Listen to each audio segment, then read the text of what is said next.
तो जैसा कि लास्ट एपिसोड में हम लोगों ने देखा था कि ग्रैनी सी वो माउंटेन से भाग चुकी होती है और दोनों ही ग्रैंडपास भी उसके पीछे पीछे चले गए थे और मोशन उस माउंटेन में बिल्कुल अकेला रह गया था। उसे डर था कि शायद उसे यहाँ से जिंदा जाने नहीं दिया जाएगा।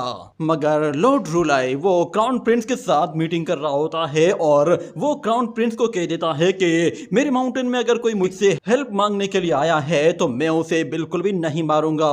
वो अपने डिसाइपल चेंग से कहता है कि कल्ट मास्टर को फौरन से माउंटेन से नीचे तक छोड़कर आओ। जब वो लोग जा रहे होते हैं तो सीनियर चेन यहाँ पर मोशन से उसकी डिमोनिक स्क्रिप्चर को चेक करने के लिए कहता है और वो जब उस स्क्रिप्चर को समझ जाता है तो वो उसकी स्क्रिप्चर को अपनी बुद्धा पावर के साथ कंबाइन करके मोशन के साथ फाइट करने की कोशिश करता है, जिसकी वजह से वो पावर्स आहिस्ता आहिस्ता उसके माइंड पर कंट्रोल करना शुरू कर देती है, जिससे बिल्कुल आउट ऑफ कंट्रोल होकर मोशन पर भड़कता जा रहा होता है। मगर अचानक से पीछे से एक नाइफ आकर लगता है, जिससे वो बंदा वहीं पर ही ढेर हो जाता है और मोशन ये देखकर बिल्कुल हक्का बक्का होता है कि अचानक से ये वेपन कहां से आ गया। मगर उस डिसाइपल की बॉडी से फिर एक लाइट बाहर निकलती है जो कि ब्लिंक करना शुरू कर देती है और हमें दिखाया जाता है पूरे सेक्ट में अलार्म बजना शुरू हो जाता है और सब लोग समझ जाते हैं कि माउंटेन में कुछ गड़बड़ हुई है, यानी कि किसी का कत्ल किया गया है। मगर लॉर्ड रूलाई इसके बारे में अच्छी तरह से जान गया था कि वहां पर क्या हुआ है। मोशन एक दरख्त के पीछे छुपकर सब कुछ देखने की कोशिश करता है कि आखिर वहां पर चल क्या रहा है और फिर उन असैसिनेटर्स को भी पता चल जाता है कि उन लोगों ने गलत इंसान को निशाना लगाया है, जिसके बाद वो लोग भी परेशान हो जाते हैं कि अब उन्हें क्या करना चाहिए। यहाँ से लॉर्ड रूलाई उन लोगों को तो जिंदा छोड़ेगा ही नहीं, मगर उन लोगों का सीनियर कहता है कि चाहे कुछ भी हो जाए हम लोग हर तरह की सजा के लिए तैयार हैं, मगर कल्ट सेक्ट का मास्टर यहाँ से जिंदा नहीं जाना चाहिए। ये कहने के बाद वो लोग दोबारा से मोशन पर उन्हीं ब्लेड्स के साथ हमला करते हैं। तो मोशन दरख्त के पीछे छुपकर तो अपने आप को बचा रहा था, मगर अब वो वहां से तेजी से भागने की कोशिश करता है क्योंकि उसे पता चल गया था कि वो लोग उसे ही मारना चाहते हैं। मगर पहले उसे ये मालूम नहीं था कि वो असैसिनेटर्स हैं कौन। जब वो एक जगह छुपकर देखता है तो उसे पता चल जाता है कि वो तो असल में क्यानकुन क्राउन प्रिंस के गार्ड्स हैं। जिसके बाद वो फौरन से उस किलिंग ड्रैगन पर बैठकर तेजी से वहां से भागना शुरू कर देता है और वो असैसिनेटर्स उसका पीछा करते हुए उस पर ब्लेड थ्रो करते जा रहे होते हैं। जबकि यहाँ पर मोशन उन लोगों से भागते हुए काफी दूर निकल आया था और वो किलिंग ड्रैगन कहता है कि अगर तुम चाहते हो कि मैं ज्यादा तेज भागूं तो मुझे 2 फायर क्रिम्सन पिल दे दो, उसके बाद फिर तुम मेरी स्पीड देखना। मगर मोशन वो यह भी सोच रहा होता है कि आखिर उन लोगों ने उस मोंक को क्यों मारा है। उस मोंक की तो उनके साथ कोई दुश्मनी नहीं थी, मगर अचानक उसे याद आता है कि क्राउन प्रिंस वो तो मेरा दुश्मन है और ये क्राउन प्रिंस के लोग हैं, तो इसका मतलब ये है कि वो लोग मुझे मारना चाहते थे। अब समझ में आ रहा है कि क्राउन प्रिंस यहाँ पर क्यों आया है। वो थंडर साउंड सेक्ट की मदद लेकर पहले मुझे रास्ते से हटाएगा, उसके बाद हो सकता है कि वो अपने ही किंगडम का तख्ता पलट दे। और उसे अपने ब्लाइंड ग्रैंडपा की बात भी याद आती है। ब्लाइंड ग्रैंडपा ने उसे बताया था कि लॉर्ड रूलाई वो क्राउन प्रिंस से मिलने के लिए चला गया है।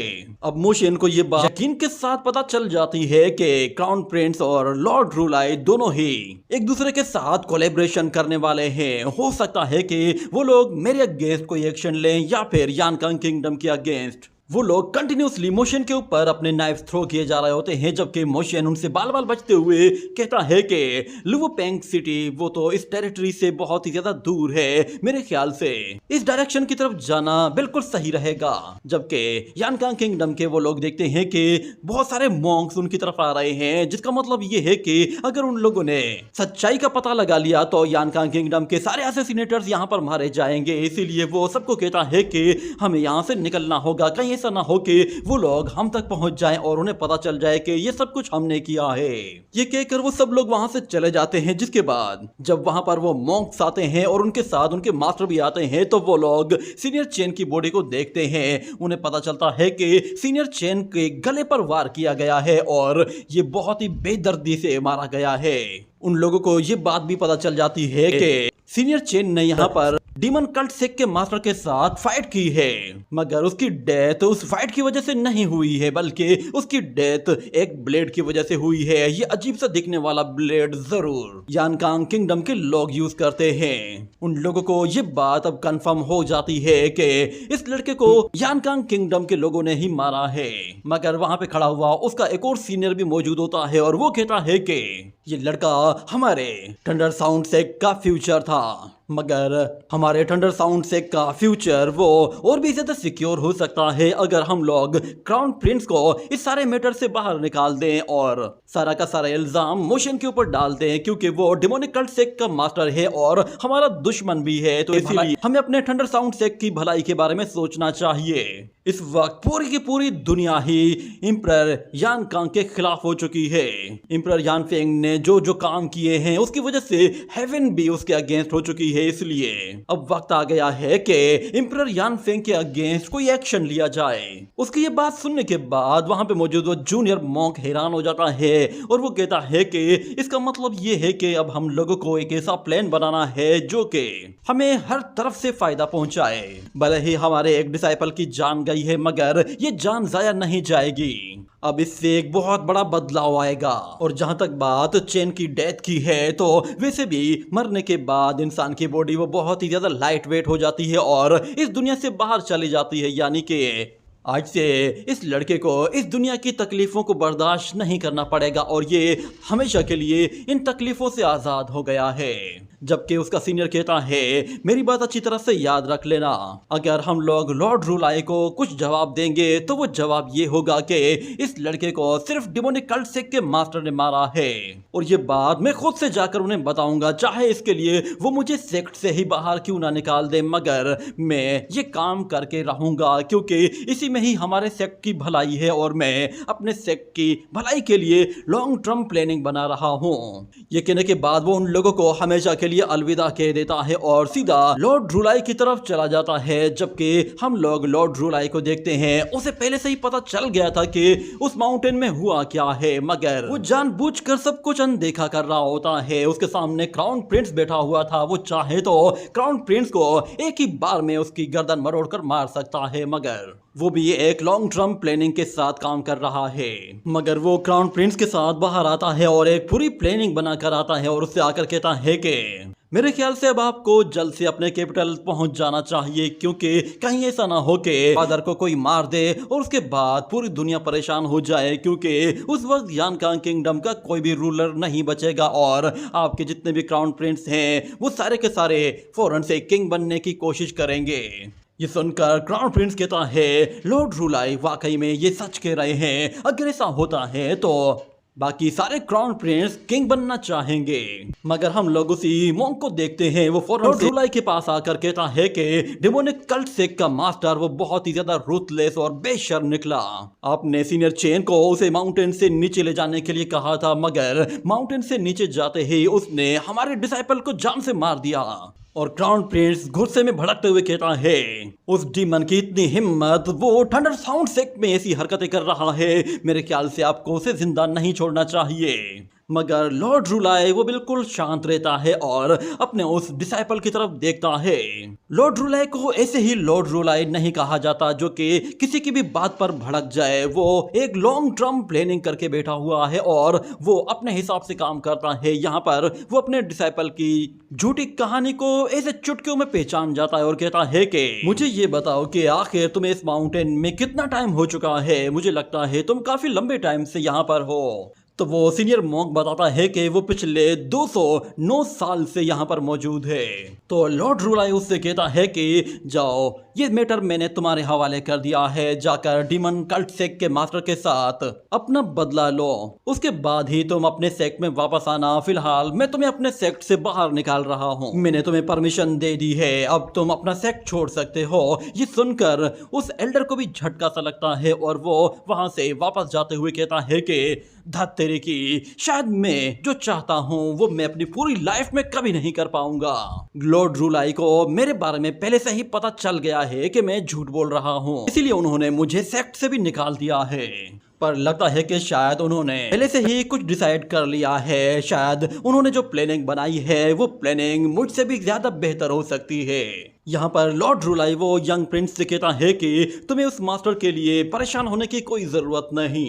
तुम्हारे लिए बेहतर यही है कि जितना जल्दी हो सके अपने किंगडम में वापस चले जाओ। जहाँ तक बात उस लड़के के कत्ल की है तो मेरा सेक्ट उसे खुद से हैंडल करेगा। ये सुनने के बाद क्राउन प्रिंस खुद ब खुद वहां से चला जाता है और उसे लगा कि शायद लॉर्ड रुलाई वो उसका साथ देने के लिए तैयार है, मगर लॉर्ड रुलाई उसे यहाँ पर एक मोहरे की तरह इस्तेमाल करके अपना फायदा लेना चाह रहा था। अगले सीन में हमें दिखाया जाता है कि जब वो सीनियर मॉन्क अपना माउंटेन छोड़कर वहां से जा रहा होता है तो अचानक से वो देखता है कि उसके सामने एक बहुत बड़ी फ्लाइंग शिप मौजूद है और क्राउन प्रिंस की उसे आवाज सुनाई देती है। क्राउन प्रिंस उससे कहता है ये सच में बहुत ही ज्यादा बुरा हुआ, तुमने अपनी पूरी जिंदगी इस सेक्ट का साथ दिया मगर आखिर में सेक्ट ने तुम्हारा साथ नहीं दिया। मेरे ख्याल से तुम कहीं जा रहे हो तो क्यों ना तुम हमारे साथ चले आओ। ये कहने के बाद वो मॉन्क उन लोगों की शिप में चला जाता है। जिसके बाद क्राउन प्रिंस वहां पे अंदर बैठा हुआ होता है तो वो मॉन्क उससे कहता है क्राउन प्रिंस मुझे जेन मास्टर मत कहिए क्योंकि मेरा अब थंडर साउंड सेक्ट से कोई भी ताल्लुक नहीं है। वैसे मेरा सेक्युलर सरनेम सू है और जो मुझे नाम दिया गया था वो यी था, इसीलिए लोग मुझे सू यी कहते थे, मगर पिछले 200 सालों से मैंने अपने सेक्युलर नेम को बिल्कुल भी यूज नहीं किया है। पर मुझे एक बात समझ में नहीं आ रही कि आपने मुझे यहाँ पर किस काम के लिए बुलाया है। तो क्राउन प्रिंस उससे कहता है कि मैं ये बात अच्छी तरह से जानता हूँ कि तुम माउंटेन से नीचे क्या करने के लिए गए थे। तुम कल्ट सेक्ट के मास्टर को मारना चाहते थे। क्यों मैं सही कह रहा हूँ ना? पर मैं तुम्हें बता दूं कि वो डीमन लॉर्ड बहुत ही ज्यादा खतरनाक है क्योंकि जब वो एंशिएंट रून्स की तरफ जा रहा था तो हमें उसके बारे में पता चला कि उसने सेक्रेड रून्स की तरफ जाते हुए न जाने कितने ही पावरफुल कल्टीवेटर्स के साथ फाइट की थी। यहाँ तक कि हम लोगों ने तो वानशू को भी उसके पीछे लगाया था। वानशू वो भी उसके हाथों बहुत ही बेदर्दी से मारा गया था। उसके बाद किंग यू सानरेन, लुवो टैंगजू और वनरेबल पुशेन वो सब लोग उसके रास्ते में आए थे मगर उनमें से कोई भी ऐसा नहीं था जो कि उसे रोक पाया हो। यहाँ तक कि ग्रीन डाउस सेक्ट का मास्टर वो खुद उसके रास्ते में आया मगर वो भी उसका कुछ नहीं बिगाड़ पाया। ये सुनकर वो मॉन्क हैरान हो जाता है कि ग्रीन माउंटेन सेक्ट का मास्टर तो वो डाइफ एंड डेथ रियलम का कल्टीवेटर है और उसकी पावर लेवल बिल्कुल मेरी पावर लेवल के बराबर की है। इसका मतलब है वो भी उस डीमन लॉर्ड को नहीं रोक पाया तो फिर मैं उसे कैसे रोक पाऊंगा। जबकि क्राउन प्रिंस उससे कहता है कि तुम इस दुनिया में अकेले नहीं हो जो कि उस लड़के को मारना चाहते हो, बल्कि पूरी की पूरी डायनेस्टी ही उसे मारना चाहती है और उसका सेक्ट वो अब होली लैंड का नंबर 1 सेक्ट बन चुका है जो कि डिमोनिक पाथवे को सबसे अच्छी तरह से फॉलो कर रहा है। मैं काफी देर से तुम्हारा यहाँ पर वेट कर रहा था क्योंकि मैं जानता था कि तुम जरूर आओगे और मैं तुम्हारे साथ मिलकर एक प्लानिंग करना चाहता हूँ क्योंकि मुझे पता है तुम अपने डिसाइपल का बदला लेना चाहते हो। तुम्हारा वो डिसाइपल तुम्हारे सेक्ट के एक पिलर की तरह था। वो मास्टर ये बात अच्छी तरह से जानता था कि उसे मारने वाला क्राउन प्रिंस से मगर फिर भी वो मोशन को मारने के लिए क्राउन प्रिंस से कहता है कि मैं अपने डिसाइपल का हर हाल में बदला लूंगा।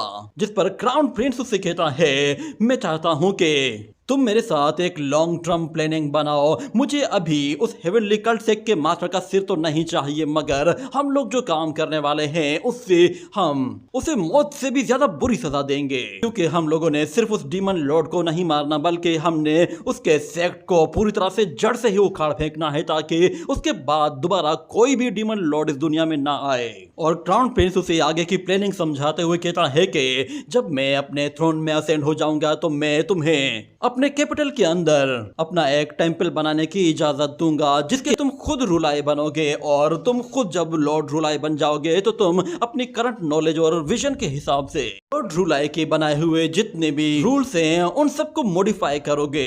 अगर तुम सेम टू सेम उन्हीं रूल्स को फॉलो करने की कोशिश करोगे तो मुझे नहीं लगता कि शायद हम लोग फिर ज्यादा टाइम तक एक दूसरे के साथ चल पाएंगे।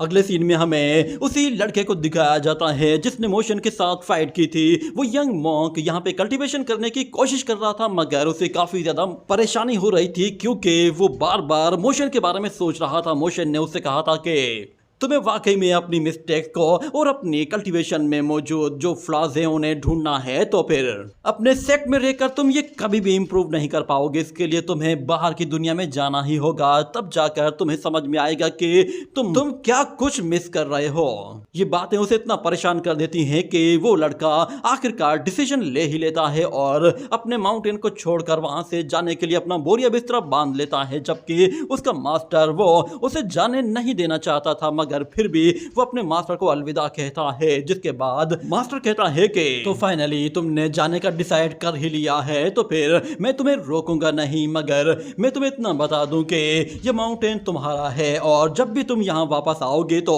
इस माउंटेन के दरवाजे तुम्हारे लिए हमेशा खुले रहेंगे। वो लड़का जाना भी नहीं चाह रहा था, मगर उसे मोशन की बातें मजबूर भी कर रही थी, इसलिए वो काफी ज्यादा परेशान था कि वो जाए या ना जाए, मगर आखिरकार वो वहां से चला ही जाता है। जिसके बाद उसका मास्टर वो पीछे पलटकर लॉर्ड रुलाई के स्टैचू की तरफ देखता है और कहता है कि वो लड़का सच में विल है, लॉर्ड किन सच में लोगों को भड़काने में बहुत ही माहिर है।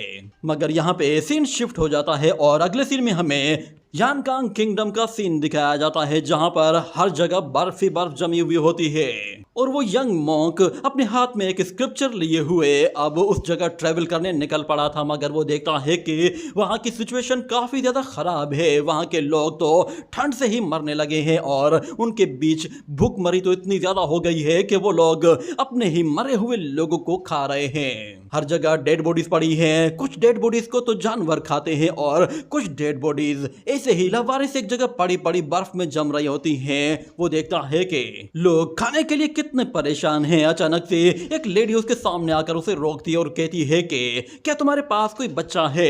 अगर तुम्हारे पास कोई बच्चा है तो वो मुझे दे दो, मैं अपना बच्चा तुम्हें दे दूंगी। इस तरह तुम मेरा बच्चा खाना, मैं तुम्हारे बच्चे को खा लूंगी। मगर वो मॉन्क उसे पीछे धक्का देकर नीचे गिरा देता है और देखता है कि वहां मौजूद लोग अपनी जान बचाने के लिए क्या कुछ कर रहे हैं, यहां तक कि वो अपने बच्चों तक को खाने के लिए तैयार हैं। जिसके बाद उसे उस लेडी पर तरस आ जाता है ताकि वो अपने बच्चे को ना खाए। इसके लिए वो उसे अपने बैग में से एक बन निकाल कर देता है, मगर उस बन की खुशबू हर जगह फैलती है और सब लोग उस पर टूट पड़ते हैं, क्योंकि सब लोग खाना खाना चाहते थे और सब लोगों को भूख लगी थी और हर शख्स अपनी जान बचाना चाहता था। तो इसीलिए वो लोग एक दूसरे को मारने के लिए भी तैयार हो गए थे। जिसके बाद वो लोग देखते हैं कि इस लड़के के पास और भी खाना होगा, इसीलिए वो लोग उस मॉन्क को ही दबोच लेते हैं और उससे खाना पीना और हर चीज छीनने की कोशिश करते हैं, जिसकी वजह से वो मॉन्क उनके बीच में ही दब जाता है। मगर किसी तरह उनके बीच में से वो निकलकर अपना सामान सारा वहीं पे ही छोड़ देता है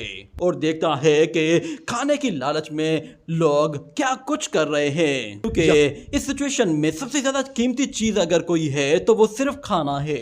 वो लड़का पहली मर्तबा इस तरह की सिचुएशन अपनी आंखों से देख रहा था, जिस पर उसे लग रहा था कि जैसे वो सच में किसी जहन्नम में आ गया है। पर अचानक एक बंदा उसके सामने आकर खड़ा हो जाता है और कहता है कि मुझे तो मीट खाना है और मुझे मीट ही पसंद है। ये कहने के बाद वो उस मॉन्क पर झपटता है तो वो मॉन्क अपनी जान बचाकर भागना शुरू कर देता है और तेजी से भागते भागते उन लोगों से बहुत ही दूर निकल आता है। मगर अभी भी वो बर्फीला इलाका खत्म ही नहीं हो रहा था। वो लड़का भागते भागते कहता है ये जगह पूरी तरह से हेल बन चुकी है, क्योंकि जहां जहां तक उसकी नजर जा रही थी हर जगह बर्फ थी और जो जो लोग रास्ते में आ रहे थे वो उसे सेम वैसी ही हालत में दिखाई दे रहे थे। मगर फिर जब वो एक टेंपल में आता है तो उसे लगा था कि शायद इस टेंपल में कोई ना कोई मॉन्क उसे जरूर मिल जाएगा और कोई ना कोई शख्स ऐसा होगा जो कि उसकी मदद करेगा। मगर वो जब उस टेंपल में आता है तो वो देखता है वहां पे लॉर्ड बुद्धा की एक स्टैचू बनी हुई है, मगर उसके ऊपर अचानक खून टपक रहा है। जब वो ऊपर की तरफ देखता है तो ऊपर दिखाई देता है कि बहुत सारे लोगों की डेड बॉडीज को लॉर्ड बुद्धा की मूर्ति के ऊपर बांध कर रखा गया है। वो सारे लोग बहुत ही बेदर्दी से मारे गए थे और शायद उनमें से कुछ उस टेंपल के मॉन्क थे। ये देखते ही उस लड़के को बहुत गुस्सा आता है और वो वहां पे मौजूद उन लोगों को मारना शुरू कर देता है और उनकी आग भी बुझा देता है ताकि वो लोग उस टेंपल में ऐसी कोई हरकत ना करें। मगर उसके लिए ये सब कुछ बहुत ही ज्यादा मुश्किल था कि वो खुद अपने हाथों से किसी को मारे, इसलिए वो उन्हें मारने के बजाय उन्हें जिंदा छोड़ देता है और अपना ही सर पटक पटक कर जमीन पे मारता है कि आखिर वो इस सिचुएशन में करे तो क्या करे,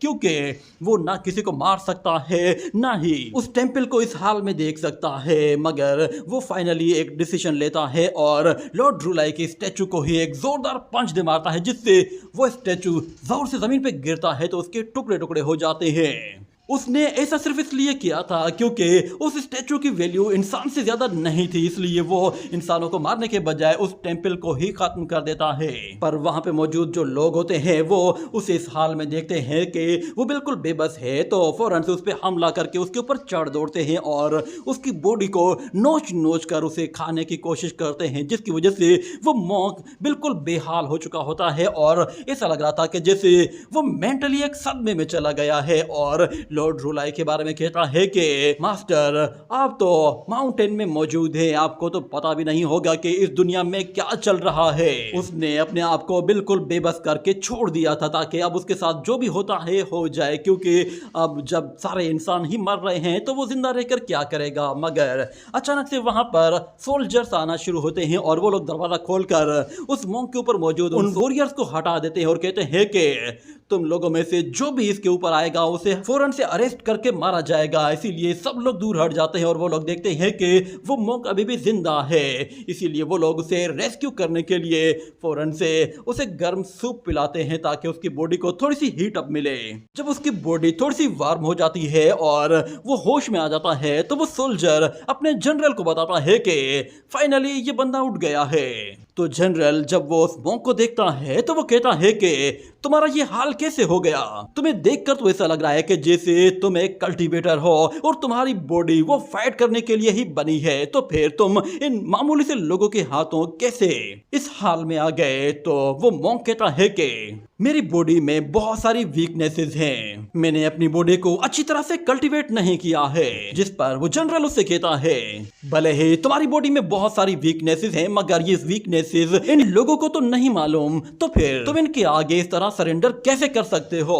मगर क्योंकि तुम एक कल्टीवेटर हो और तुम्हारे अंदर एबिलिटीज हैं, तो इसलिए मैं चाहता हूं कि तुम हमारे साथ आ जाओ, क्योंकि हमें तुम्हारे जैसे लोगों की जरूरत है ताकि हम लोग हेवन के अगेंस्ट लोगों को प्रोटेक्ट कर सकें। इतना कहने के बाद वो वहां पे मौजूद सोल्जर से कहता है कि इस टेंपल को आग लगा दो, क्योंकि यहाँ पर बहुत सारे लोगों की डेड बॉडीज हैं, इसलिए वो उन लोगों की डेड बॉडीज को हमेशा के लिए जलाने के लिए पूरे टेंपल को ही आग लगा देते हैं, जिससे वो जलना शुरू होता है। तो अचानक यहाँ पर वो लड़का टेंपल को जलते हुए देखता है तो उसे याद आता है कि उसकी स्क्रिप्चर वो तो उस टेंपल के अंदर रह गई है। वो फौरन से भागते हुए अंदर जाने की कोशिश करता है, मगर वो सोल्जर उसे रोक लेता है और कहता है क्या कर रहे हो तुम। तो वो मॉन्क कहता है मेरी स्क्रिप्चर अंदर पड़ी है, जिस पर वो सोल्जर कहता है कितने पेज है उसमें। तो मॉन्क कहता है सिर्फ 2 पेज हैं। ये सुनकर जनरल कहता है वो स्क्रिप्चर अगर तुम जला भी दो तो भी वो तुम्हारी बॉडी को जरा सी भी हीट नहीं देगी,